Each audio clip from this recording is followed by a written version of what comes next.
We need to first understand how power circulates through the digital age.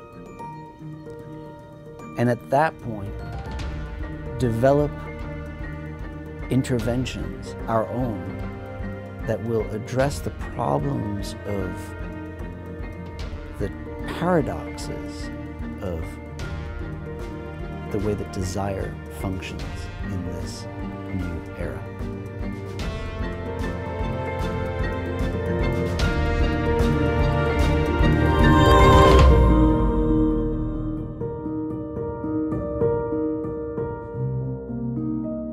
Something new has happened with all the digital technologies and the ways of surveilling people. The key element here is the fact that we're kind of presenting ourselves all the time and leaving digital traces everywhere we go. All the emails we send, everywhere we go, the GPS tracking, shopping online, what we read, etc. All of that leaves digital traces, and it works by tapping into our desire and making us kind of expose ourselves. Most of the surveillance used to operate through coercive means, right? And that's why we always thought about surveillance in these dark ways. In George Orwell, it was the telescreen, right, which was forced into your home, and then it would see you at all times. In Foucault, it was the panoptic cell.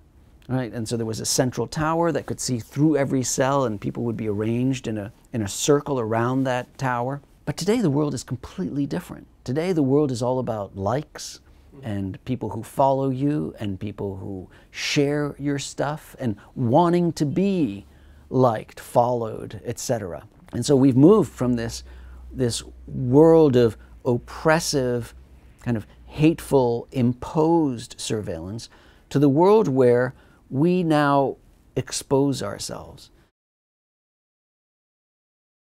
This idea of a surveillance state is something of the past because it's not really the state that's the one that's getting this information. It just sucks it up, right? And the lines and the borders are changing and becoming much more fluid. Private entities like Facebook, Google, etc., they're the ones that are the initial captors of all of this information. And of course, they're trying to get all this information for their own advertising, for their own bottom line, right? I mean, that's the political economy of this digital age. And then from there, the government, the NSA, and other signal intelligence agencies can kind of just suck all that information right out of their servers. The Snowden revelations told us about, right? The NSA can get complete direct access to the servers of Facebook, Paltalk, Microsoft, Apple, Yahoo, etc., right?